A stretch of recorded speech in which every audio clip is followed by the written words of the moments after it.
امرأة تتسول كل يوم أمام باب المسجد. رآها إمام المسجد وسألها: لماذا يا أمي تتسولين وأنت سيدة فاضلة وابنك كان من أهل المسجد؟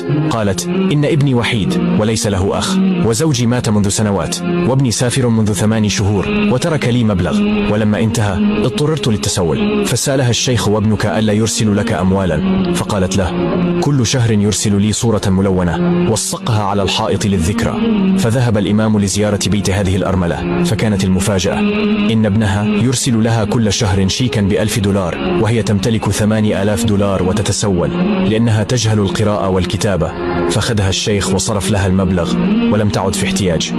قصة هذه الأرملة تشبهنا كلنا، نملك القرآن الكريم في منازلنا لكن لا نحسن قراءته، ونبحث عن الراحة في التسول داخل هذا العالم الكبير، رغم أننا نملك ثروة طائلة اسمها كتاب الله عز وجل.